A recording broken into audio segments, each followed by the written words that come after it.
Di mata orang Bugis Makassar, siri dan harga diri adalah anugerah Tuhan yang tidak bisa diperjualbelikan.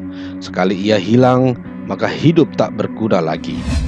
Begitulah ungkapan Andi Matalata yang ditulis sendiri dalam buku biografinya berjudul Meniti Siri dan Harga Diri. Nilai siri itu selalu menjadi pedoman yang bersemayam kuat dalam dirinya sejak kecil hingga wafat. Andi Matalata terlahir sebagai anak Raja Bugis pada tanggal 1 September 1920 di Jampue Baru, Sulawesi Selatan. Ayahnya Pawiseang Daeng Ngerang Arong Mangempang Peta Pandegara dan ibunya Manjajareng Daeng Kanang Peta Indo Datu Salondro. Setelah tamat dari Government Inlandse School tahun 1929, Andi Matalata disekolahkan ibunya di Government Open Bar Shakil School, Makassar. Ia indekos di rumah Tuan Frans bersama beberapa putra raja, salah satunya adalah Andi Abdullah Bau Mas Sepe. Suatu saat Andi Abdullah mengujinya berkelahi dengan anak Belanda bernama Paul Hofman yang badannya lebih besar. Kata Andi Abdullah, "Jangan menjadi pengecut, kamu keturunan pahlawan. Walaupun lawan sebesar raksasa, kamu harus berani menantangnya." Walhasil, Andi Matalata dihajar sampai babak belur. Harga dirinya terlucuti. Tapi ia tetap sabar dan bertekad membalasnya dengan berlatih ilmu bela diri.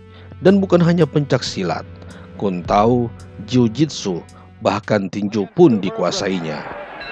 Andi Matalata juara tinju di kelas bantam, sering menang KO menumbangkan petinju di kelas bulu dan kelas ringan, termasuk menang KO melawan Kit Usman petinju Batavia dari kelas ringan pada tahun 1938. Seorang bocah perenang bernama John Rawendal pernah meledek, "Herman, bagaimana kamu bermimpi mau mengalahkan saya jika kamu seorang katai?" Harga diri Andi Matalata kembali terusik, tapi dia memilih menahan diri dan berusaha merebut kembali harga diri itu dengan cara yang berbeda. Setahun kemudian, bertemulah ia dan John Rawendal di arena lomba renang di Surabaya.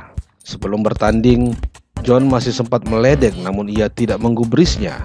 Andi Matalata pun berhasil menjuarai lomba dengan waktu 61 detik. Begitulah cara Andi Matalata menegakkan harga diri, bukan dengan badik disertai amarah membabi buta, melainkan dengan mengukir prestasi. Baginya, siri itu need for achievement, dan terbukti serangkaian prestasi di berbagai cabang olahraga diraihnya. Mulai dari lari, lompat indah, senam, terbang layang, balap sepeda, bulu tangkis, sepak bola, sepatu roda, layang gantung, dan lainnya. Beliau juga mahir berkuda dan menembak, memainkan cambuk dan lasso, jago ski air, jumping boat, dan jet ski. Namanya terukir sebagai bapak pencetus lahirnya olahraga ski air di Indonesia. Bahkan ia tercatat sebagai orang Asia pertama yang masuk Hall of Fame dari International Water Ski and Wakeboard Federation pada tahun 2013. Andi Matalata adalah pemrakarsa Pekan Olahraga Nasional PON keempat di Makassar pada 1957. Selain cinta olahraga, beliau juga ingin menarik kembali para gerilyawan yang masuk hutan agar bisa keluar dan menikmati tontonan olahraga sebagai the only game in town. Ide ini mulanya ditolak karena dianggap Sulawesi Selatan masih tidak aman. Ditambah lagi belum tersedianya stadion olahraga dan sarana lainnya.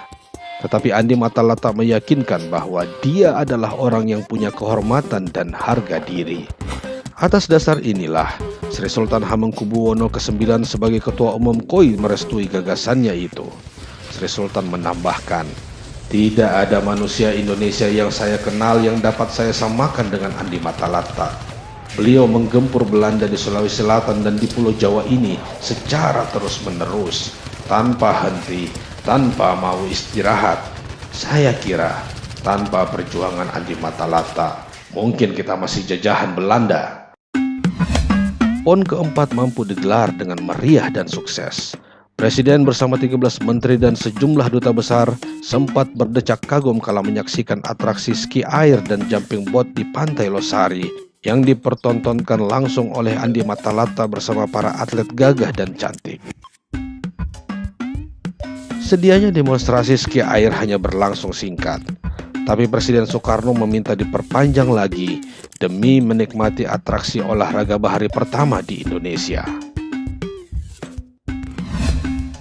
Andi Matalata pernah terusik siriknya saat bertemu Bung Karno di Istana Kepresidenan Yogyakarta 26 Januari 1946. Kala itu Presiden Soekarno bertanya soal keseriusan para raja dan pemuda Sulawesi Selatan untuk merdeka. Sambil menggebrak meja, Andi Matalata menjawab, "Kami tidak akan berada di sini kalau belum siap untuk merdeka." "Duduklah kembali. Saya senang melihat keberanianmu. Saya teringat waktu datang ke Makassar pada bulan Mei 1945. Dalam pidato saya mengajak seluruh masyarakat dan pemuda Sulawesi Selatan untuk bersatu merebut kemerdekaan Republik Indonesia. Ketika itu saya kembali menantang para pemuda. Saya tidak perlukan 1 juta pemuda. Saya tidak perlukan 1.000 pemuda. Saya hanya perlukan 100 pemuda yang berjiwa banteng dan saya akan berikan bangsa Indonesia kehidupan yang layak. Dari 100 pemuda yang saya perlukan itu, salah satunya adalah kamu. Sekarang, saya perintahkan kamu menghadap Panglima Sudirman untuk menerima petunjuk dan pengarahan." Demikian perintah sang presiden mengakhiri pertemuan. Sebagai anak bangsawan yang pernah mengenyam bangku pendidikan Belanda, tidak serta-merta Andi Matalata tunduk kepada penjajah. Dia selalu memberi keteladanan kepada bangsanya untuk tidak berciut nyali dan merendahkan diri di hadapan orang Belanda dengan menaklukkan mereka di berbagai cabang olahraga hingga di medan tempur. Dia juga menolak mewarisi tahta kerajaan yang akan disematkan kepadanya karena dia tidak ingin memungut pajak lalu diserahkan kepada pemerintah Belanda. Andi Matalata tidak ingin menghisap darah dan keringat rakyat. Andi Matalata juga berperan dalam serangan umum 1 Maret 1949 selama 17 jam non-stop. Ia aktif menggempur dan memukul mundur pasukan Belanda. Ia juga berperan penting dalam berbagai pertempuran, memporak-porandakan pasukan Belanda yang hendak menyerang markas Jenderal A.H. Nasution, memporak-porandakan pasukan Belanda di Kaliurang. Ia menghentikan pemberontakan RMS di Maluku dan menumpas gerombolan DITII di Sulawesi Selatan. Ia adalah jagoan yang tidak terkalahkan. Kolonel Jatikusumo sangat terkesan dengan cara bertempur Andi Matalata. Saya ikut meninjau jalannya pertempuran yang Pak Andi lakukan di Kaliurang. Luar biasa gencarnya serangan tersebut. Sepanjang hidup saya, serangan itu tidak dapat saya lupakan. Sungguh Andi Matalata seorang pejuang sejati. Dia sumber inspirasi sekaligus cermin sejarah yang setia memantulkan keindahan cahaya. Lebih dari separuh hidupnya, ia habiskan untuk berjuang mengangkat harga diri bangsa. Ia tak rela menyaksikan bangsanya dijajah bangsa lain. Ia malu jika menemukan anggotanya yang lebih mementingkan uang daripada perjuangan.